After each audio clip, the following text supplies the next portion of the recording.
হ্যাঁ ভিউয়ার্স, আপনারা সবাই ভালো আছেন আশা করি। আমরা চলে আসছি গ্রামে।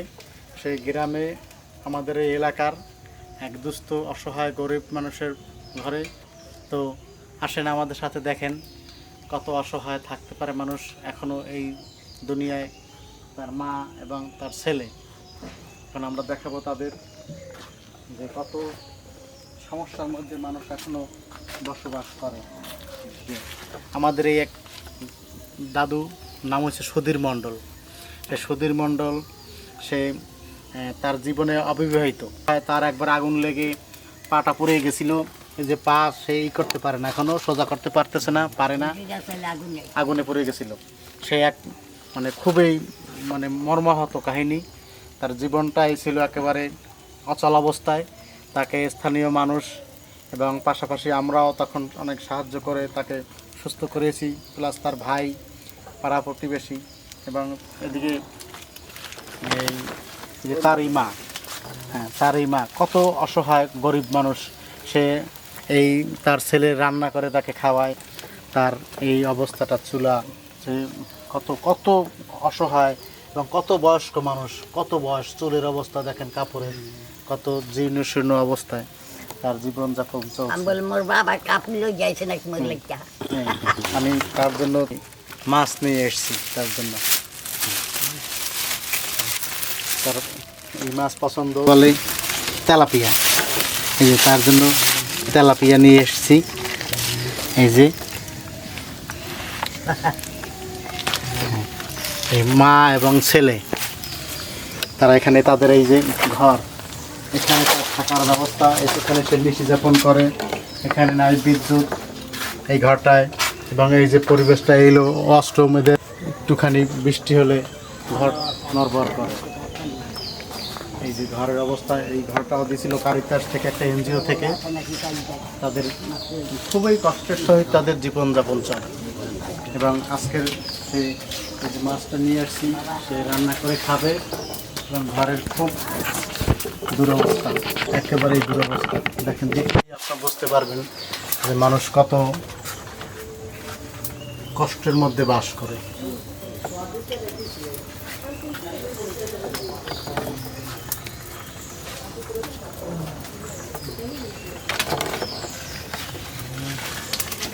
আমরা আসছি প্রতিভা কিচেনের চ্যানেলের পক্ষ থেকে। প্রতিভা কিচেনের চ্যানেল, সেটার পক্ষ থেকে এনাদের পাশে একটু সাহায্যের হাত বাড়ানোর পরে আমরা আরও চেষ্টা করব তাদের যতটুকু পারি আমরা তাদের আশা পূরণ করাবো।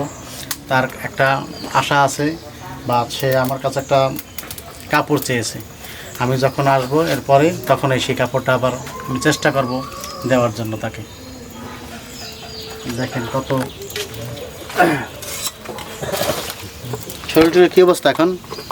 ভালো, এখন একটু ভালো। চলতে ফিরতে এখন কি কষ্ট হয় তো একটু নাকি? পা তো ঠিক মতো তুমি পাড়া দিতে পারতেছো না নাকি? তার মা, তার মা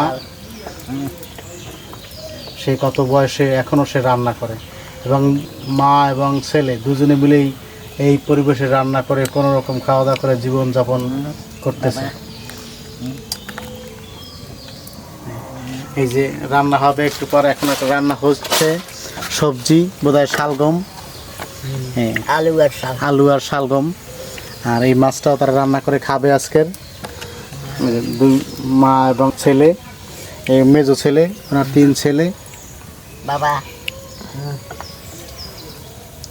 দেখেন যে বয়স হলে কি হয়, হাতের নখ, হাত কীরকম হয়ে যায়। হ্যাঁ, হাত থেকে কোনো কাজ করতে পারে না। এই যে সমস্যা হলো সবখানে হয়। এই যে দেখেন, হাত ভেঙে এখানে হাড় বের হয়ে গেছে। দেখেন চুলের অবস্থা কত দুরূহ অবস্থা। তো আমরা আবার আসবো আমাদের চ্যানেল থেকে, আপনাদের পাশে দাঁড়াবো যতটুকু সম্ভব হয়। আমাদের জন্য আপনারা আশীর্বাদ করবেন, আমরা যেন আপনাদের পাশে দাঁড়াতে পারি। ঠিক আছে? আচ্ছা, ঠিক আছে, তাহলে আজকে এই পর্যন্তই। এই যে আমাদের চ্যানেলের পক্ষ থেকে আমি সামান্য কিছু টাকা সাহায্য করলাম। আর দেখি আরও আমাদের আশীর্বাদ করো, আমরা যাতে তোমাদের পাশে থাকতে পারি, এরকম ভালো ভালো কাজের সাথে থাকতে পারি, চ্যানেলের পক্ষ থেকে এদের কাছে আমি আসতে পারি, মানবতার সেবা করতে পারি, এটাই আমাদের প্রত্যাশা। তো আরও কোনো কিছু নিয়ে কখনো কোথাও পেলে আমরা অবশ্যই আসব। তো এ পর্যন্ত আজকের, আবার দেখা হবে।